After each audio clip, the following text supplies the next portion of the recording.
এই দাঁড়া, তোর রূপের অনেক অহংকার। আরে নারীরা কত সুন্দর অভিনয় পারে রে। অভিনয়ের জন্য নারী সেরা রে। ওটা হচ্ছে পানি, বুঝতে পারছেন? আর মানুষের মুখে পানি লাগলে কিচ্ছু হয় না। ওর বড় জোরে যে মেকআপটা উঠছে। পানি? কোন ভদ্রঘরের সন্তান এরকম কাজ করতে পারে না। কি হলো বৌমা, চাটা নিয়ে আসো।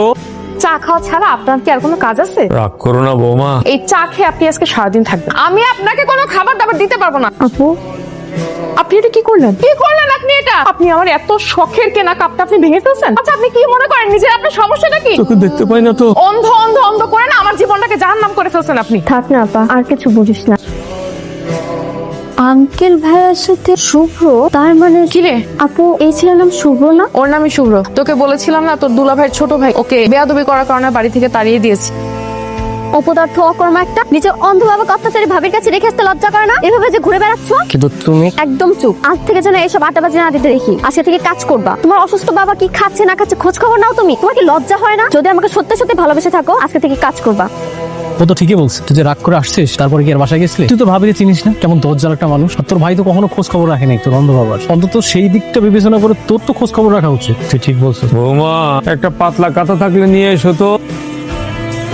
আপনার সমস্যা কি? হ্যাঁ, সারাদিন শুধু বৌমা বৌমা বৌমা, আর কোনো কথা আপনি জানেন না? আরে কি অবস্থা আপনার ঘরের এই অবস্থা কেন? আপনি কিন্তু পরিষ্কার করতে পারেন না? তোকে দেখতে পাই না তো, তাই ঠিক মতো গোছগাছ করতে পারি না। আমার মাঝে মাঝে কি মনে হয় জানেন? আপনাকে লাথি মেরে না ঘর থেকে বের করে বৃদ্ধাশ্রমে পাঠিয়ে দিই, নয়তো আপনাকে না বালিশ চাপা দিয়ে মেরে ফেলি। তোমার মাথা খারাপ হয়ে গেছে? তুমি যাও, আমি কি করবি?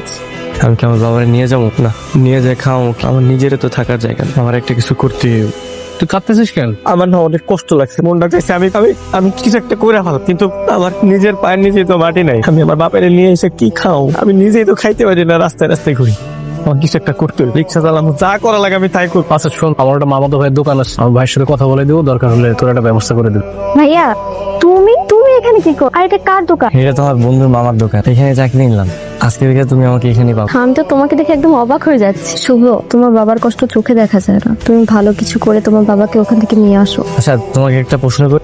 করো। তোমাকে আমাদের বাসায় দেখলাম, তুমি কি ভাবির কিছু হও? আমি তোমার ভাবির ছোট বোন। ও আচ্ছা, তার মানে তো তুমি আমার বেহেন চাও। জি বেআই, আমার বাবাকে একটু দেখে রাখো। হ্যাঁ, আমি যতক্ষণ বাসায় থাকি সর্বোচ্চ চেষ্টা করি তোমার বাবার খেয়াল রাখার।